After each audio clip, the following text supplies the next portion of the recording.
कोई इंसान इसलिए खुश नहीं है कि उसके जीवन में सब कुछ सही है, बल्कि वह खुश इसलिए है क्योंकि उसका अपने जीवन की सभी चीज़ों के प्रति दृष्टिकोण सही है।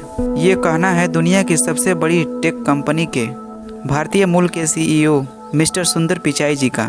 आइए जानते हैं कि उन्होंने सफलता का ये सफ़र किस तरह से तय किया है। सुंदर पिचाई का जन्म 12 जुलाई 1972 को मदुरई तमिलनाडु में एक मध्यम वर्गीय परिवार में हुआ था। उनका पूरा नाम सुंदर राजन पिचाई है। उनके पिता Raghunath Pichai general electric corporate में सीनियर इलेक्ट्रिकल इंजीनियर थे। उनकी मां लक्ष्मी पिचाई स्टेनोग्राफर का काम करती थी, लेकिन उन्होंने यह नौकरी पिचाई के छोटे भाई के जन्म के बाद छोड़ दी। उनका बचपन चेन्नई के अशोक नगर इलाके में बीता। 4 लोगों का उनका परिवार वहां 2 कमरों के एक छोटे से मकान में रहा करता था। उनके पिता की आय सीमित थी, जिसके कारण उनका जीवन स्तर साधारण था। टीवी, फ्रिज, कार जैसे ऐशो आराम के साधन उनके पास उपलब्ध नहीं थे।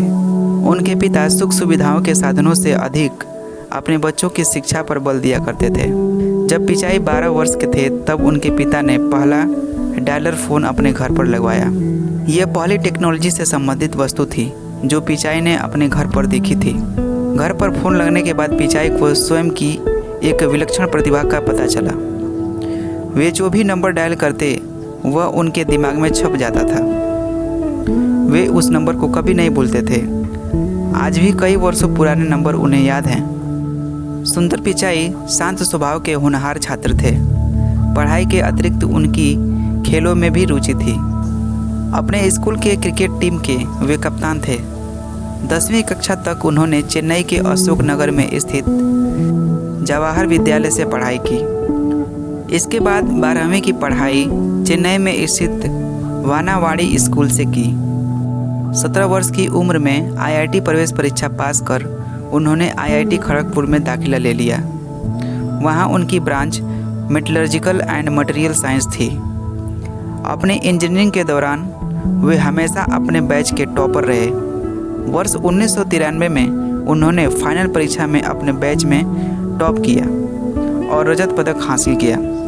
आईआईटी खड़गपुर से इंजीनियरिंग की डिग्री लेने के बाद सुंदर पिचाई स्कॉलरशिप पर अमेरिका के स्टैनफोर्ड यूनिवर्सिटी में पढ़ने चले गए। वहां मटेरियल साइंस एंड इंजीनियरिंग में उन्होंने मास्टर ऑफ साइंस किया। एमबीए की ओर रुझान होने के कारण उन्होंने पेंसिल्वानिया यूनिवर्सिटी के वार्टन स्कूल से एमबीए की डिग्री प्राप्त की। एमबीए करने के बाद उन्होंने अप्लाइड मटेरियल में प्रोजेक्ट मैनेजमेंट एंड इंजीनियरिंग का कार्य किया। फिर मैकिन्से एंड कंपनी में मैनेजमेंट कंसल्टेंट का कार्य किया।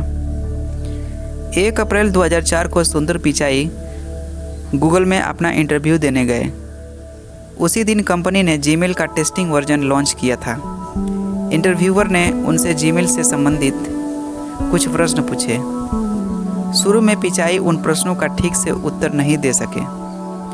उन्हें लग रहा था कि शायद इंटरव्यूअर उनसे अप्रैल फूल का मजाक कर रहे हैं। लेकिन जब उन्हें जीमेल का यूज करने के लिए कहा गया तब उन्होंने अपने विचारों को खुलकर इंटरव्यूअर के सामने रखा। उनके विचारों से इंटरव्यूअर इतने प्रभावित हुए कि उन्हें तुरंत जॉब पर रख लिया गया। एक दिन उन्हें विचार आया कि गूगल को अपना खुद का वेब ब्राउज़र बनाना चाहिए, क्योंकि यदि किसी दिन माइक्रोसॉफ्ट ने अपना खुद का सर्च इंजन डेवलप कर उसे इंटरनेट एक्सप्लोरर में डिफ़ॉल्ट ऑप्शन सेट कर दिया तो गूगल वहां से परमानेंटली हट जाएगा। जब उन्होंने सीईओ एरिक स्किमेडिट के समक्ष अपना यह प्रपोजल रखा तो उन्होंने इसे महंगा प्रोजेक्ट करार देकर इसे अप्रूवल करने से मना कर दिया। लेकिन सुंदर पिचाई अपनी इस बात पर अड़े रहे और गूगल्स के लैरी पेज और सर्गे ब्रिन को राजी कर लिया और 2016 में गूगल क्रोम का प्रोजेक्ट अप्रूवल करवा लिया। गूगल क्रोम का प्रोजेक्ट अप्रूवल कराने के बाद वही हुआ जिसका सुंदर पिचाई को 18 अक्टूबर 2006 को अचानक ही माइक्रोसॉफ्ट ने इंटरनेट एक्सप्लोरर से गूगल को हटाकर बिंग को अपना डिफ़ॉल्ट सर्च इंजन सेट कर लिया। गूगल को इंटरनेट एक्सप्लोरर से प्रतिदिन लाखों का ट्रैफिक मिलता था। और प्रतिदिन लाखों की कमाई होती थी। यह गूगल के लिए एक बहुत बड़ा झटका था। गूगल क्रोम परियोजना में सुंदर पिचाई ने महत्वपूर्ण भूमिका निभाई। जब 2008 में गूगल क्रोम लॉन्च हुआ तो यह गूगल की उस समय तक की सबसे बड़ी सफलता थी। आज गूगल क्रोम विश्व में सबसे अधिक उपयोग किया जाने वाला वेब ब्राउज़र है। गूगल क्रोम की सफलता के बाद पिचाई को 2008 में vice president of project development बना दिया गया। ताकि पीछे सुंदर पिचाई के कुशल नेतृत्व का हाथ है। उनकी योग्यता को देखते हुए 2014 में उन्हें गूगल के सभी प्रोडक्ट का ओवरऑल हेड बना दिया गया।